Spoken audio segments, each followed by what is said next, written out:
የሩታ ዝቅ ብሎ ይቅርታ መጠየቅ እናንተን ብቻ ሳይሆን እኛንም በጣም አናድዶናል። ምክንያቱም ማለት ነው ሁልጊዜ እሷ ጥፋተኛ ናት፣ ሁልጊዜ እሷ ናት ይቅርታ የምትጠይቀው። ሁልጊዜ እየተበደለች ጥፋተኛ መስላ ደግሞ የምትጠይቀው ይቅርታ እሷ ናት። ይሄ ነገር በጣም በጣም ያናድዳል። ግን ደግሞ ከአበጋዝ ጋራ ሰላም ስላወረደች እኔ ደስ ብሎኛል። ለምን እዚህ ጋር መሀል ላይ የሚጎዳ ህፃን ልጅ አለ ማለት ነው። ትንሽዬ ልጅ አለ፣ ገባችሁ?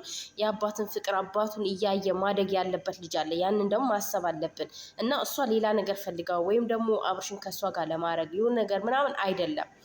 ኤርሜላ እንደዚህ ያለች አላች። ኤርሜላ የራሷ ጉዳይ ነው። ዛሬ እኮ አይደለም ማውራት የጀመረችው ኤርሜላ ብዙ ጊዜ ነው። ስላረገዘች ወይም ደግሞ ቀለበት ስላሰረላት ባሏ ነው ማለት አይደለም።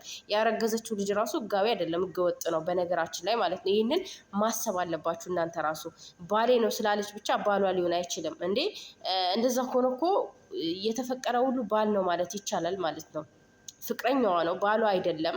ከፈለገ ምናልባት ፈጣሪ ካላለም ሊመለስ ይችላል ወደ ሩታ ማለት ነው። ግን እዚህ ጋር ሩታን ለምን ታረቅሽ እኛን ያስናክሽን ምናምን ሳይሆን እናንተን ሳይሆን እራሷን ነው ዝቅ አድርጋ ይቅርታ የጠየቀችው። ለሰው ልጅ ደግሞ መሸነፍ ጥፋተኝነት ሆናችሁ ወይም ደግሞ ጥፋት አጥፍታችኋል። በጣም ተበድላለች ሩታ እናውቃለን። በጣም ብዙ ነገር ይቅርታ መጠየቅ ያለባት ልጅ ናት። ግን ደግሞ ያ ሰው ደግሞ ልቡ ካበጠስ ልቡ በይቅርታ የማያምን ከሆነ እሷ ደግሞ መጥፎ መሆን የለባትም። ገባችሁ? ለልጇ መሸነፍ አለባት። እናት ለልጇ እኮ ብዙ ነገር ትሆናለች። ራሱ መስዋዕት አይደለም ይቅርታ መጠየቅ፣ ራሱ መስዋዕትነት ታቀርባለች ለልጇ ማለት ነው። ስለዚህ ሩታ ያደረገችው ነገር እኔ ክፋት ነው ብዬ ባልወስድም ያው ቢያናድደኝም ክፋት ነው ብዬ አልወስድም። ተናድጄባታለሁ። ለምን ሁልጊዜ ይቅርታ የምትጠይቀው እሷ ናት። ሁልጊዜ እሷ ትበደላለች። ግን አንድ ሰው በስነስርዓት ይቅርታ ሲጠይቃት አላየንም። እሷ ናት እየሄደች ይቅርታ የምትጠይቀው። ኤፍሬም ደግሞ አብርሽ አይመጣልኝም ላልከው ሩታን ጎትተክ መሄድ የለብም። አዎ በጣም የዋ ናት። በጣም ሰው ታምናለች። አዎ ይቅርታ ደግሞ በጣም ይቅርታ ልብ አላት። አንዳንድ ጊዜ አንዳንድ ነገሮች ጸባያችሁን ይቀይረዋል። የሩታን ጸባይ የምናውቀው እናውቀዋለን ከበፊትም ጀምሮ ማለት ነው። እና ኤፍሬም እሷን ጎትተክ አምጥተክ ይቅርታ ጠይቂው ማለት ሳይሆን እሱን ነበር አምጥተ ይቅርታ ማስጠየቅ የነበረብህ ዳኒ እንዳለው ማለት ነው። ለምን አብርሃም ማለት በጣም ጉረኛ፣ በጣም ራሱን የሚሰቃቅል ራሱን የሚክብ ነው። አሁን ሩታ የሆነ ገብተህ ይቅርታ መታጠይቃይ ነው ምናምን ይላል ማለቱ የማይቀር ነገር ነው። ይህንን እናውቃለን ሁላችንም ማለት ነው። እና እንደዛ ማድረግ አልነበረብን ብዬ አስባለሁ። ግን ለወንድምክ እያዳላት ነው ብዬ አላስብም።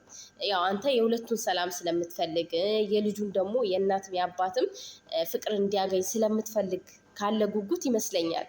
የሁለቱን ሰላም ለማየት ካለ ጉጉት ይመስለኛል ይሄን ነገር ያደረግከው ማለት እና ዳኒና እዩ ደግሞ ተረጋጉ፣ ሰከን በሉ። እዚህ ጋር እናንተ የእሷን ህይወት አትኖሩላትም። አብራችኋት ጓደኛ ማለት በቃ ይጋፈጣል ሁሉንም ነገር። ግን ደግሞ የእሷን ህይወት አንኖርም፣ ማንም አይኖርላትም። እዚህ ጋር የራሷ አይምሮ አላት፣ የራሷ ልብ አላት፣ የምትወስንበት እንደፈለገች የምታደርገው ልብ አላት። ስለዚህ ራሷን እንደፈለገች እንድታደርግ ልቀቁላት። በቃ ልቧ የመራትን ነገር ታድርግ። እኛንን የምናዝሽ እኛንን የምናደርግሽ ማለት የለባቸው። እሷም የራሷ የሆነ አላት። ገባችሁ? እናንተ ሁለታችሁ እናንተ ስለተናቁ ምንድነው የምትናቁት? ባልና ሚስት የእነሱን ሰላም አትፈልጉም? የእነሱን እርቅ አትፈልጉም? እናንተ አንዳንድ ጊዜ ክብርም እኮ ዝቅ ይላል። አንዳንድ ለሰላም ሲሆን ለፍቅር ሲሆን ማለት ነው። ያው ለመጥፎ ነገር ሲሆን ነው ክብር ዝቅ የማይደረገው። እና ራሷን ዝቅ አድርጋ ይቅርታ ስለጠየቀችው ምናምን እናንተ እንደዚህ ልትሆኑ አይገባም። ለምን እናት ለልጇ ብዙ መስዋዕትን ትከፍላለች። እናቶቻችን የኛን ማየት እንችላለን። ለእኛ ብዙ መስዋዕት ከፍለውልን ይሆናል። ገባችሁ? ከፍለውልናል። እና ያንን ደግሞ በነዛ ደግሞ እናቶቻችን ሩታን መመሰል አለብን። ለልጇ ስትል ነው ዋጋ እየከፈለች። የምሬ ነው የምላችሁ። በጣም የምታሳዝን ምስኪን ናት። ኮሜንት እየተሰደበች ብዙ ነገር እያለች እና ለምን አትፋቷት? የምሬ የራሷን ህይወት ትኑር። በቃ ከልጇ ጋር ሰላም ሆና አባትየውም ልጁን እያየው ይኑሩበት። እየመጣችሁ አትነዝንዟቸው። የምር እንደዚህ ለምን አረግሽ? እኛን ያስናቅሽን፣ እኛን ያሰደብሽን እንዴት ታሰድባችኋለች እናንተን? በጣም እኛ ራሱ እናንተን በጣም እናመሰግናችኋል። በተለይ ዳኒ በሁሉም ነገር ከጎኗ ነክ።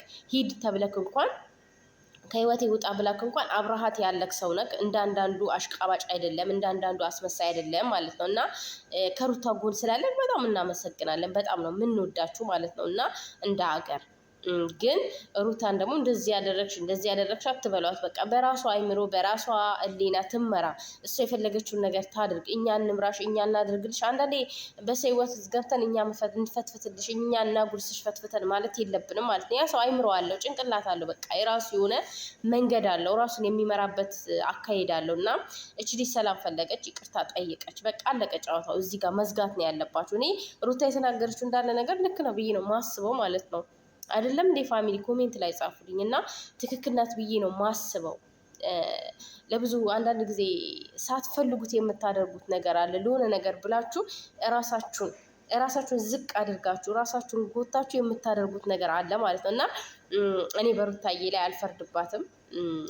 ሩታዬ ልክ ናት ብዬ ነው ማስበው።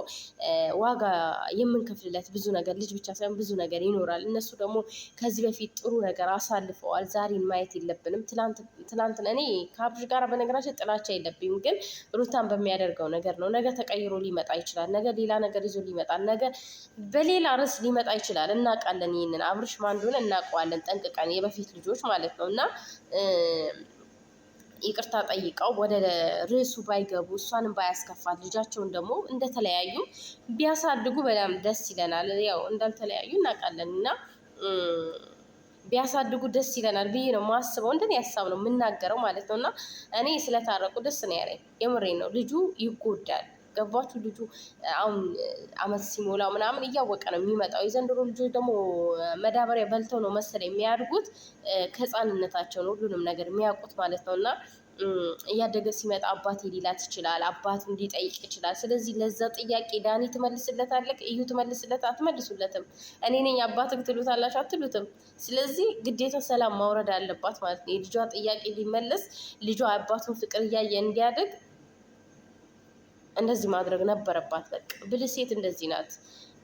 ሩታ ማለት እቺ ናት። በቃ እኛ የምናውቃት ሰላም አውርዳ ከሱ ባትቀጥልም ከሱ ጋር አብራ ባትሆንም ሰላም አውርዳ ከሱ ጋር ሰላም አውርዳ እጇን ለማሳደግ በመስማማቷ እኔ ደስ ብሎኛል። ሊከፋኝም አይችልም። ግን ነገ ተቀይሮ እንዳይመጣ መፍራት ነው። ሌላ ነገር ወጥመድ እንዳያዘጋጅላት ምናምን መፍራት ነው ማለት ነው። እና ሩታዬ ሁሌም ደስተኛ እንድትሆኝ ነው የምንፈልገው። እኔ በነገራችን ላይ ሲከፋት አልቅሳ ስትመጣ ምናምን አዝና ስትመጣ ደስ አይለኝም።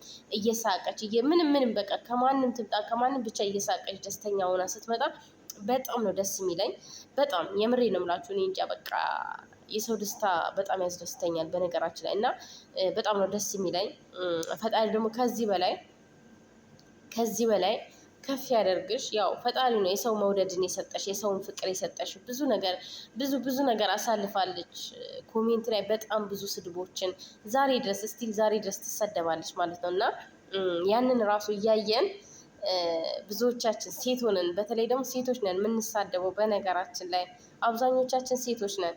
ሴት ሆነን ሴትን ልጅ እንሰድባለን። ሴት ሆነን ሴትን ልጅ እናንቋሻለን። እና ሩታ ብዙ ነገር ተብላለች። ለዚህ ህይወት ብዙ ዋጋ ከፍላለች። ግን ያ ዋጋዋ ደግሞ ምንድን ነው ያነሳው? አመድ ነው ያፈሰው ማለት ነው። ምንም ጥሩ ነገር አላ እና ስለዚህ እኔ ሩታ በጣም ነው የምታሳዝነኝ። በጣም ከምላችሁ በላይ ታሳዝነኛለች። እና ፈጣሪ ይጠብቅሽ የኔ እናት፣ የኔ ውድ። ሁሌም ከአንቺ ጎን ነን።